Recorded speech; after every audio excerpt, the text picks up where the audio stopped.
senhor vice-presidente da República, Michel Temer, senhor presidente da Câmara dos Deputados, Henrique Eduardo Alves, senhoras e senhores chefes de Estado, chefes de governo, vice-chefes de Estado e vice-chefes de governo que me honram com suas presenças aqui hoje. Senhor presidente do Supremo Tribunal Federal, ministro Ricardo Lewandowski, senhoras e senhores chefes das missões estrangeiras e embaixadores acreditados junto ao meu governo, senhoras e senhores ministros de Estado, senhoras e senhores governadores, senhoras e senhores senadores, senhoras e senhores deputados federais, senhoras e senhores representantes da imprensa, meus queridos brasileiros e brasileiras. Volto a esta casa com a alma cheia de alegria, de responsabilidade, de esperança. Sinto alegria por ter vencido os desafios e honrado o nome da mulher brasileira, o nome de milhões de mulheres guerreiras, mulheres anônimas, que voltam a ocupar, encarnadas na minha figura, o mais alto posto dessa nossa grande nação.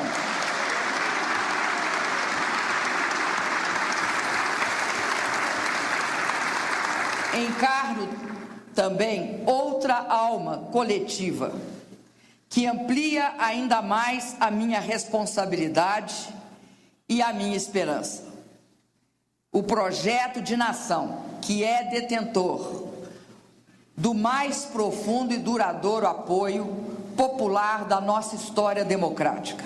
Esse projeto de nação triunfou e permanece devido aos grandes resultados que conseguiu até agora e porque também o povo entendeu que este é um projeto coletivo e de longo prazo. Este projeto pertence ao povo brasileiro e mais do que nunca é para o povo brasileiro e com o povo brasileiro que vamos governar. A partir do extraordinário trabalho iniciado pelo governo do presidente Lula, continuado por nós, temos hoje a primeira geração de brasileiros que não vivenciou a tragédia da fome.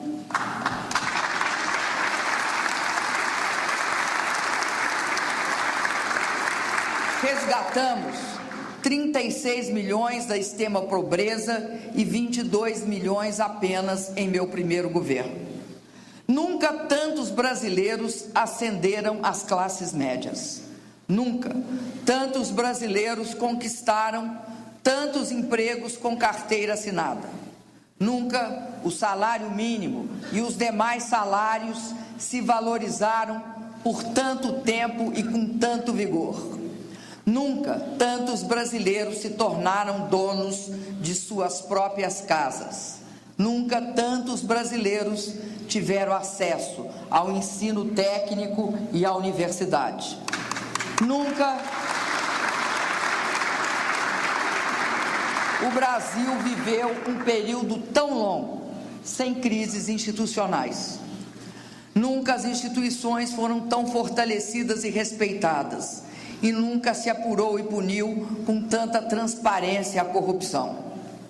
Em nossos governos, cumprimos o compromisso fundamental de oferecer a uma população enorme de excluídos, de pessoas excluídas, os direitos básicos que devem ser assegurados a qualquer cidadão.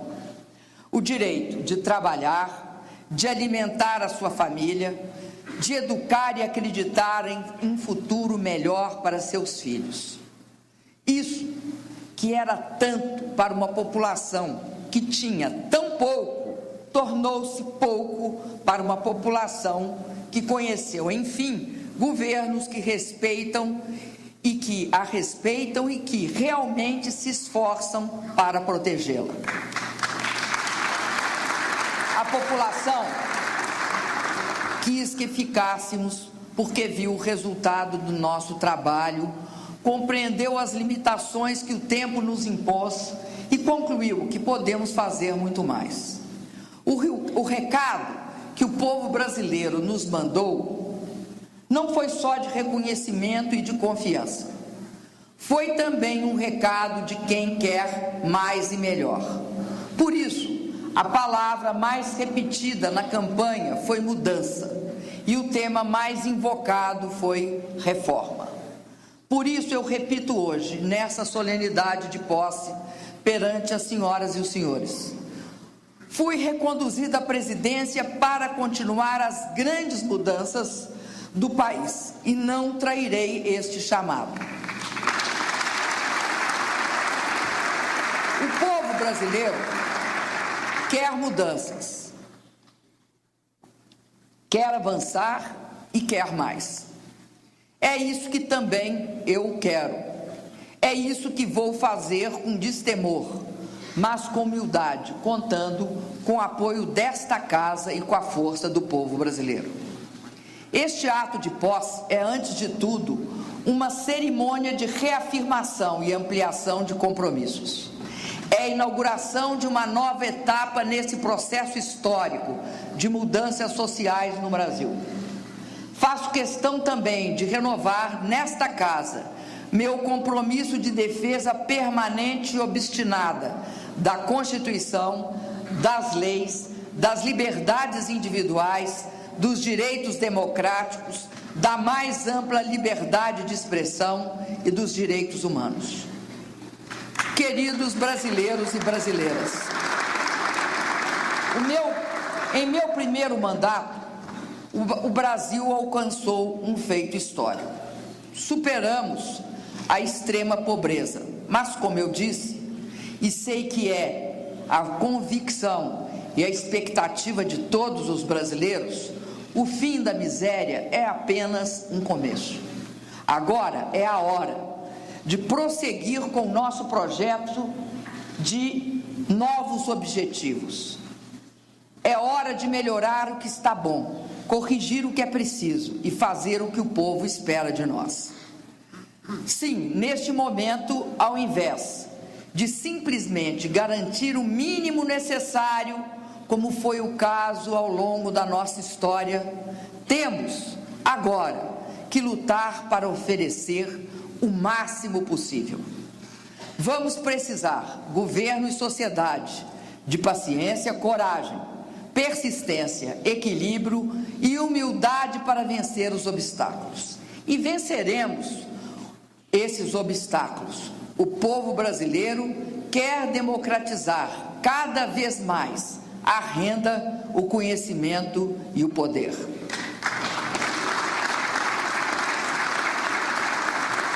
O povo brasileiro quer educação, saúde e segurança de mais qualidade. O povo brasileiro quer ainda mais transparência e mais combate a todos os tipos de crimes, especialmente a corrupção. E quer ainda que o braço forte da justiça alcance a todos de forma igualitária.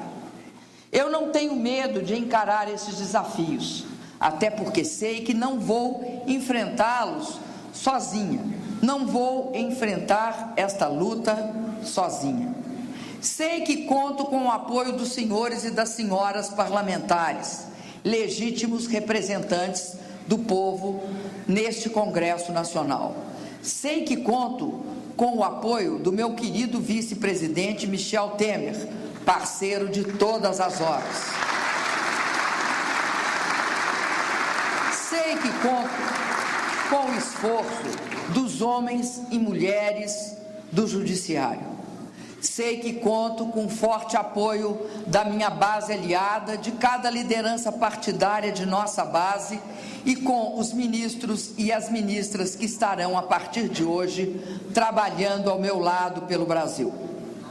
Sei que conto com o apoio de cada militante do meu partido, o PT, e da militância de cada partido da base aliada, representados aqui pelo mais destacado militante e maior líder popular da nossa história, o presidente Luiz Inácio Lula da Silva.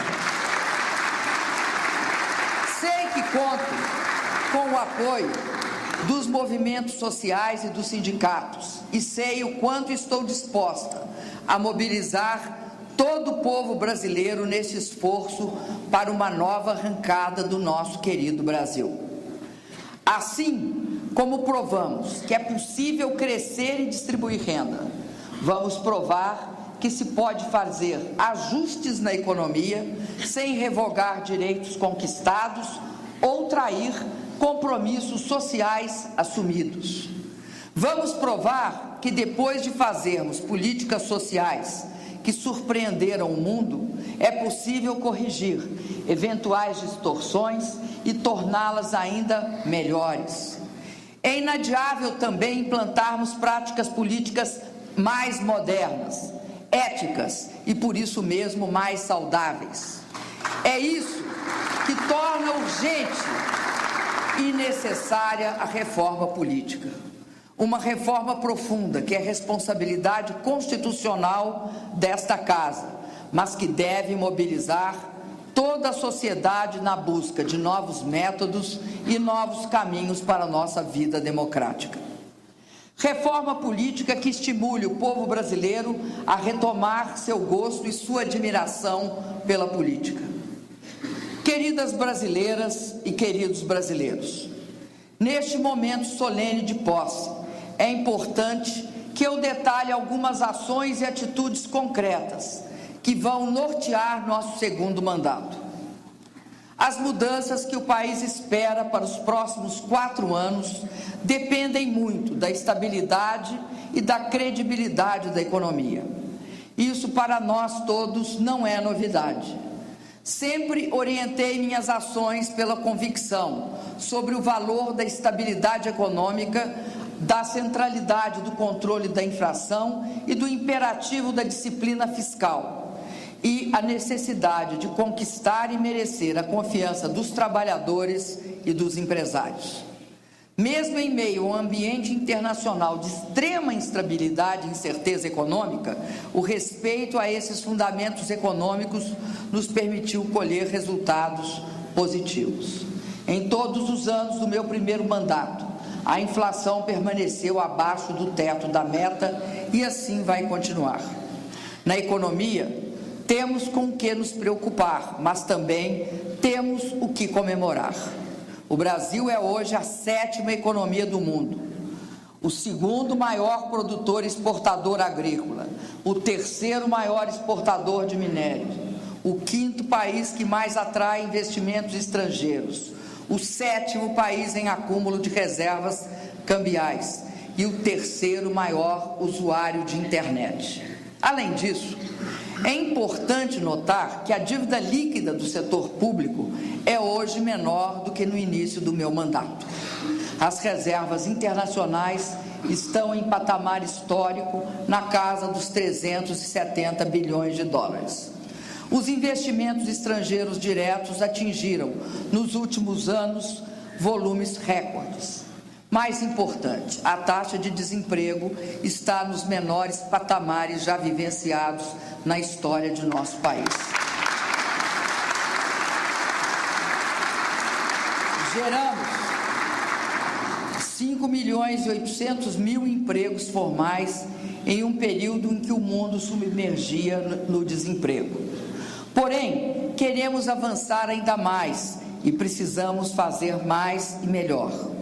Por isso, no novo mandato, vamos criar, por meio de ação firme e sóbria na economia, um ambiente ainda mais favorável aos negócios, à atividade produtiva, ao investimento, à inovação, à competitividade e ao crescimento sustentável. Combateremos sem trégua a burocracia. Tudo isso voltado para o que é mais importante e mais prioritário: a manutenção do emprego e a valorização, muito especialmente a valorização do salário mínimo, que continuaremos assegurando. Mais que ninguém, sei que o Brasil precisa voltar a crescer. Os primeiros passos desta caminhada passam por um ajuste nas contas públicas, um aumento na poupança interna, a ampliação do investimento e a elevação da produtividade da economia. Faremos isso com o menor sacrifício possível para a população, em especial para os mais necessitados. Reafirmo meu profundo compromisso com a manutenção de todos os direitos trabalhistas e previdenciários. Temos consciência que a ampliação e a sustentabilidade das políticas sociais exige equidade e correção permanente de distorções e eventuais excessos. Vamos, mais uma vez, derrotar a falsa tese que afirma existir um conflito entre a estabilidade econômica e o crescimento, do investimento social, dos ganhos sociais e do investimento em infraestrutura.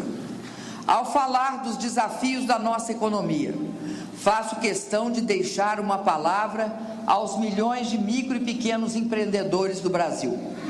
Em meu primeiro mandato, aprimoramos e universalizamos o Simples e ampliamos a oferta de crédito para os pequenos empreendedores. Quero, neste novo mandato, avançar ainda mais. Pretendo encaminhar ao Congresso Nacional um projeto de lei criando um mecanismo de transição entre as categorias do Simples e os demais regimes tributários. Vamos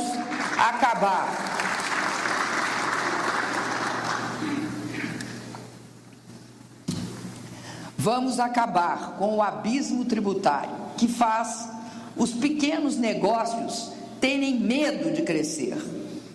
E sabemos que se o pequeno negócio não cresce, o país também não cresce. Nos dedicaremos ainda a ampliar a competitividade de nosso país e de nossas empresas. Daremos prioridade ao desenvolvimento da ciência, da tecnologia e da inovação, estimulando e fortalecendo as parcerias entre o setor produtivo e nossos centros de pesquisa e universidades. Um Brasil mais competitivo está nascendo também a partir dos maciços investimentos em infraestrutura, energia e logística. Desde 2007, foram 2 edições do Programa de Aceleração do Crescimento, o PAC 1 e o PAC 2, que totalizaram cerca de 1 trilhão e 600 bilhões de reais em investimentos em milhares de quilômetros de rodovia, ferrovia, em obras nos portos, nos terminais hidroviários e nos aeroportos, em expansão da geração e da rede de transmissão de energia, em obras de saneamento e ligações de energia do Luz para Todos. Com o programa de investimentos em logística, demos um passo adiante. Construímos parcerias com o setor privado, implementando um novo modelo de concessões que acelerou a expansão e permitiu um salto de qualidade de nossa logística. Asseguramos concessões de aeroportos, de milhares de quilômetros de rodovia e autorização para terminais privados nos portos. Agora vamos lançar o terceiro PAC, o terceiro Programa de Aceleração do Crescimento e o segundo Programa de Investimento em Logística. Assim, a partir de 2015, iniciaremos a implantação de uma nova carteira de investimento em logística, energia e infraestrutura social e urbana, combinando investimento público e, sobretudo, parcerias privadas. Vamos aprimorar os modelos de regulação do mercado, garantir que o mercado privado de crédito de longo prazo, por exemplo, se expanda. Garantir também que haja sustentação para os projetos de financiamento de grande vulto. Reafirmo ainda meu compromisso de apoiar estados e municípios na tão desejada expansão da infraestrutura de transporte coletivo em nossas cidades.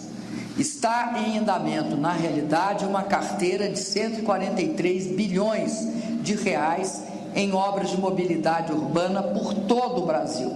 Assinalo que neste novo mandato daremos especial atenção à infraestrutura que vai nos conduzir ao Brasil do futuro, a rede de internet em banda larga. Em 2014, em um esforço conjunto com este Congresso Nacional, demos ao Brasil uma das legislações mais modernas do mundo na área da internet, o Marco Civil da Internet. Reitero aqui meu compromisso de, nos próximos 4 anos, promover a universalização do acesso a um serviço de internet em banda larga, barato, rápido e seguro. Quero reafirmar ainda o compromisso de continuar reduzindo os desequilíbrios regionais, impulsionando políticas transversais e projetos estruturantes, especialmente no Nordeste e na região da Amazônia. Foi decisivo mitigar o impacto dessa prolongada seca no semiárido nordestino. Mas mais importante será a conclusão da nova e transformadora infraestrutura de recursos hídricos, perenizando mais de 1.000 quilômetros de rios, combinada com importante investimento social em mais de 1 milhão de cisternas. Senhoras e senhores, gostaria agora de anunciar o novo lema do meu governo. Ele é simples, é direto e é mobilizador. Reflete com clareza qual será a nossa grande prioridade e sinaliza para qual setor deve convergir o esforço de todas as áreas do governo. Nosso lema será Brasil, Pátria Educadora. Trata-se de lema com duplo significado.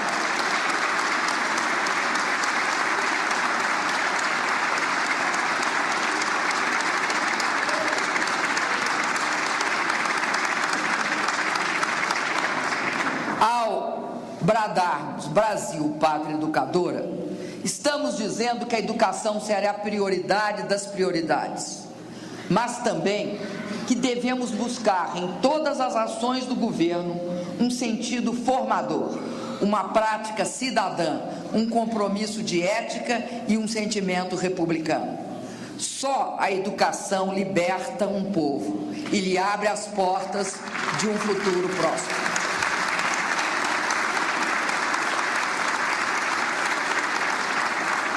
Democratizar o conhecimento significa universalizar o acesso a um ensino de qualidade em todos os níveis, da creche à pós-graduação. Significa também levar a todos os segmentos da população, dos mais marginalizados, aos negros, às mulheres e a todos os brasileiros, a educação de qualidade. Ao longo deste novo mandato, a educação começará a receber volumes mais expressivos de recursos, oriundos dos royalties do petróleo e do Fundo Social do Pré-Sal. Assim, à nossa determinação política se somarão mais recursos e mais investimentos. Vamos continuar expandindo o acesso às creches e pré-escolas, garantindo para todos o cumprimento da meta de universalizar até 2016 o acesso de todas as crianças de 4 e 5 anos à pré-escola. Daremos sequência à implantação da alfabetização na idade certa e da educação em tempo integral, condição para que a nossa ênfase no ensino médio seja efetiva, porque através dela buscaremos, em parceria com os estados, efetivar mudanças curriculares e aprimorar a formação dos professores. Sabemos que essa é uma área frágil no nosso sistema educacional. O Pronatec oferecerá até 2018 12 milhões de vagas para que nossos jovens trabalhadores e trabalhadoras tenham mais oportunidades de conquistar melhores empregos e possam contribuir ainda mais para o aumento da competitividade da economia brasileira. Darei especial atenção ao Pronatec Jovem Aprendiz, que permitirá às micro e pequenas empresas contratarem um jovem para atuar em seu estabelecimento. Vamos continuar apoiando nossas universidades e estimulando sua aproximação com os setores mais dinâmicos da nossa economia e da nossa sociedade. O Ciências Sem Fronteiras vai continuar garantindo bolsas de estudos nas melhores universidades do mundo para 100 mil jovens brasileiros. Queridas e queridos brasileiros e brasileiras, o Brasil vai continuar como país líder no mundo em políticas sociais transformadoras. Aos beneficiários do Bolsa Família, continuaremos assegurando o acesso às políticas sociais e a novas oportunidades de renda. Destaque será dado à formação profissional dos beneficiários adultos e à educação das crianças e dos jovens. Com a terceira fase do Minha Casa Minha Vida, contrataremos mais 3 milhões de novas moradias, que se somam aos 2 milhões de moradias entregues até 2014 e às 1.750.000 moradias que estão em construção e que serão entregues nesse segundo mandato. Na saúde, reafirmo o nosso compromisso de fortalecer o SUS. Sem dúvida, a marca mais forte do meu governo no primeiro mandato foi a implantação do Mais Médicos, que levou o atendimento básico de saúde a mais de 50 milhões de brasileiros nas áreas mais vulneráveis do nosso país. Persistiremos ampliando as vagas em graduação e em residência médica, para que cada vez mais jovens brasileiros possam se tornar médicos e assegurar atendimento ao povo brasileiro. Nesse segundo mandato, vou implantar mais especialidades para garantir o acesso resolutivo e em tempo oportuno aos pacientes que necessitem de consulta com especialista, exame e os respectivos procedimentos. Assumo com todas as brasileiras e brasileiros o compromisso de redobrar nossos esforços para mudar o quadro da segurança pública em nosso país. Instalaremos centros de comando e controle em todas as capitais, ampliando a capacidade de ação de nossas polícias e a integração dos órgãos de inteligência e das forças de segurança pública. Reforçaremos as ações e a nossa presença nas fronteiras para o combate ao tráfico de drogas e de armas, com o Programa Estratégico de Fronteiras, realizado em parceria entre as Forças Armadas e as Polícias Federais, entre o Ministério de Defesa e o Ministério da Justiça. Vou, sobretudo, propor ao Congresso Nacional alterar a Constituição Federal para tratar a segurança pública como atividade comum de todos os entes federados, permitindo à União estabelecer diretrizes e normas gerais válidas para todo o território nacional para induzir políticas uniformes no país e disseminar a adoção de boas práticas na área policial. Senhoras e senhores, investimos muito em todo o país sem abdicar um só momento do nosso compromisso com a sustentabilidade ambiental, a sustentabilidade ambiental do nosso desenvolvimento. Um dado explicita esse compromisso. Alcançamos nos 4 anos de meu primeiro mandato as 4 menores taxas de desmatamento da Amazônia. Nos últimos 4 anos, o Congresso Nacional aprovou um novo Código Florestal e implementamos o Cadastro Ambiental Rural, o CAR.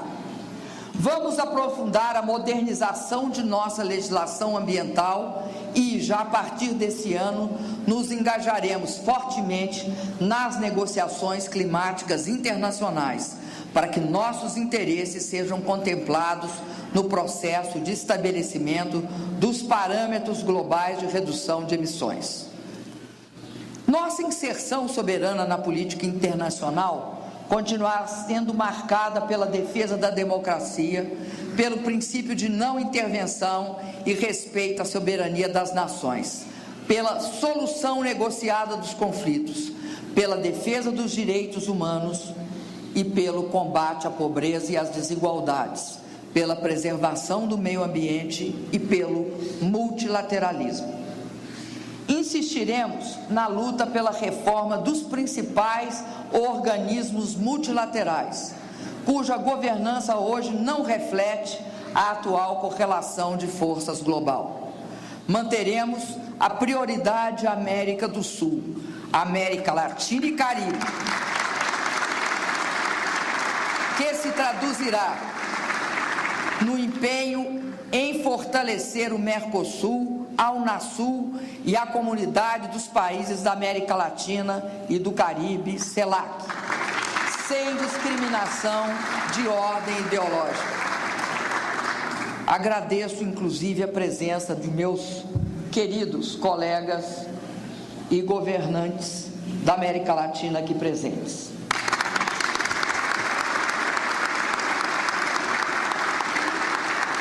Da mesma forma, será dada ênfase a nossas relações com a África, com os países asiáticos e com o mundo árabe.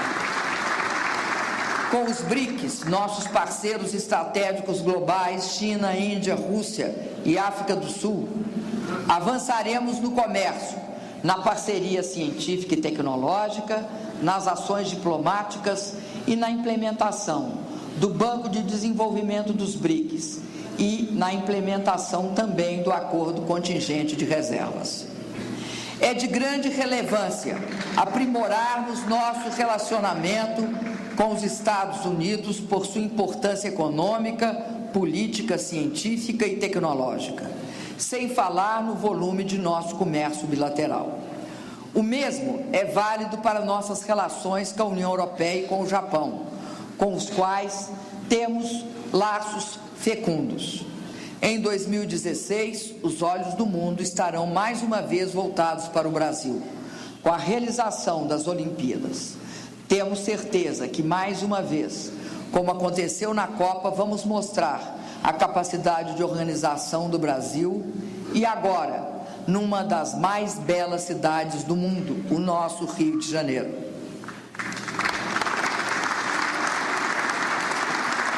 Amigos e amigas, tudo o que estamos dizendo, tudo o que estamos propondo, converge para um grande objetivo: ampliar e fortalecer a democracia, democratizando verdadeiramente o poder.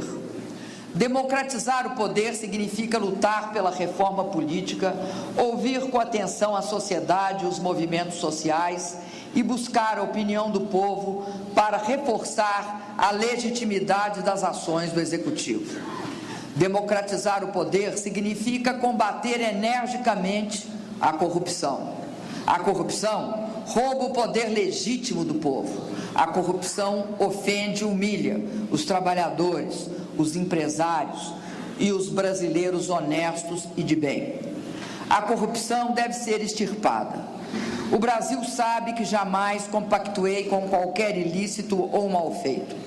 Meu governo foi o que mais apoiou o combate à corrupção por meio da criação de leis mais severas, pela ação incisiva e livre de amarras dos órgãos de controle interno, pela absoluta autonomia da Polícia Federal como instituição do Estado e pela independência sempre respeitada diante do Ministério Público. Os governos e a Justiça estarão cumprindo os papéis que se espera deles, se punirem exemplarmente os corruptos e os corruptores. A luta que vimos empreendendo contra a corrupção e principalmente contra a impunidade ganhará ainda mais força com um pacote de medidas que me comprometi durante a campanha e que me comprometo a submeter à apreciação do Congresso Nacional ainda nesse primeiro semestre. São 5 medidas: transformar em crime e punir com rigor os agentes públicos que enriquecem sem justificativa ou não demonstrem a origem dos seus ganhos. Modificar a legislação eleitoral para transformar em crime a prática de Caixa 2. Criar uma nova espécie de ação judicial que permita o confisco dos bens adquiridos de forma ilícita ou sem comprovação. Alterar a legislação para agilizar o julgamento de processos envolvendo o desvio de recursos públicos. E criar uma nova estrutura a partir de negociação com o Poder Judiciário que dê maior agilidade e eficiência às investigações e processos movidos contra aqueles que têm fórum privilegiado. Em sua essência, essas medidas têm o objetivo de garantir processos e julgamentos mais rápidos e punições mais duras, mas jamais poderão agredir o amplo direito de defesa e o contraditório. Jamais poderão significar a condenação prévia, sem defesa de inocentes. Estou propondo um grande pacto nacional contra a corrupção, que envolve todas as esferas de governo e todos os núcleos de poder, tanto no ambiente público como no ambiente privado. Senhoras e senhores, como fiz na minha diplomação, quero agora me referir à nossa Petrobras, uma empresa com 86 mil empregados, dedicados, honestos e sérios, que teve, lamentavelmente, alguns servidores que não souberam honrá-la, sendo atingidos pelo combate à corrupção. A Petrobras já vinha passando por um vigoroso processo de aprimoramento de gestão. A realidade atual só faz reforçar nossa determinação de implantar na Petrobras a mais eficiente e rigorosa estrutura de governança e controle que uma empresa já teve no Brasil. A Petrobras é capaz disso e capaz de muito mais. Ela se tornou a maior empresa do mundo em capacitação técnica para a prospecção de petróleo em águas profundas. Daí resultou a maior descoberta de petróleo desse início de século, as jazidas do pré-sal, cuja exploração já são realidade, cuja exploração, que já é realidade, vai tornar o Brasil um dos maiores produtores de petróleo do planeta. Temos muitos motivos para preservar e defender a Petrobras de predadores internos e de seus inimigos externos.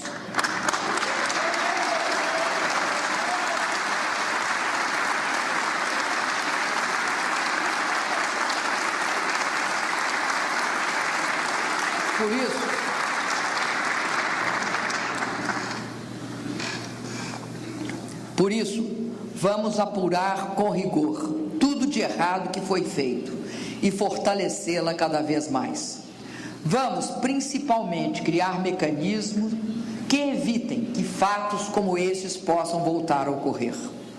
O saudável empenho da Justiça de investigar e punir deve também nos permitir reconhecer que a Petrobras é a empresa mais estratégica para o Brasil e a que mais contrata e investe no país.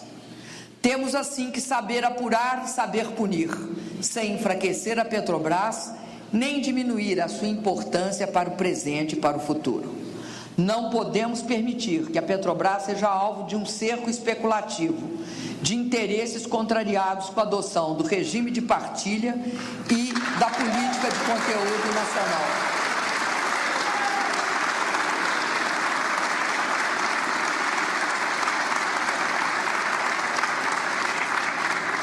Partilha e política de conteúdo nacional que asseguraram ao nosso povo o controle sobre nossas riquezas petrolíferas.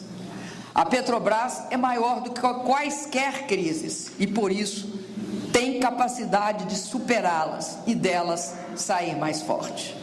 Queridos brasileiros e queridas brasileiras, o Brasil não será sempre um país em desenvolvimento. Seu destino é ser um país desenvolvido e justo. E é esse destino que estamos construindo e buscando cada vez mais, com o esforço de todos, construir. Uma nação em que todas as pessoas tenham as mesmas oportunidades de estudar, trabalhar, viver em condições dignas, na cidade ou no campo. Um país que respeite e preserve o meio ambiente e onde todas as pessoas podem ter os mesmos direitos. à liberdade de informação e de opinião, à cultura, ao consumo, à dignidade, à igualdade, independentemente de raça, credo, gênero ou sexualidade.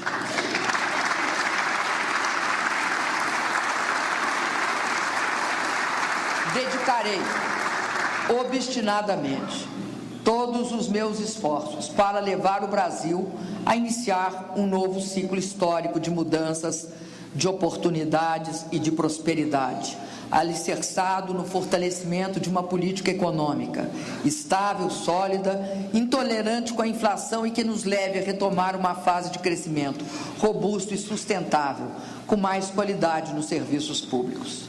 Assumo aqui um compromisso com o Brasil que produz e com o Brasil que trabalha. Reafirmo também o meu respeito e a minha confiança no Poder Judiciário, no Congresso Nacional, nos partidos e nos representantes do povo brasileiro. Reafirmo minha fé na política que transforma para melhor a vida do povo. Peço aos senhores e às senhoras parlamentares que juntemos as mãos em favor do Brasil, porque a maioria das mudanças que o povo exige tem que nascer aqui, na grande casa do povo.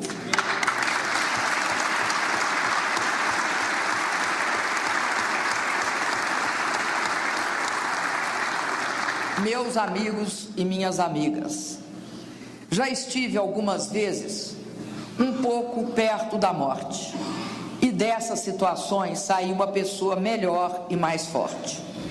Sou ex-opositora de um regime de força que provocou em mim dor e me deixou cicatrizes, mas não tenho nenhum revanchismo. Mas este processo jamais destruiu em mim o sonho de viver num país democrático e a vontade de lutar e de construir este país cada vez melhor. Por isso,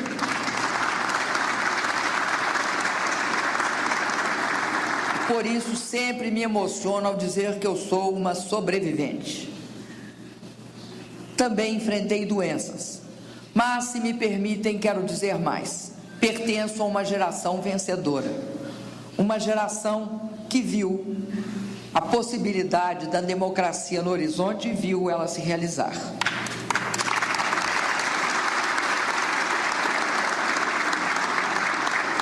Essas duas características, elas me aproximam do povo brasileiro.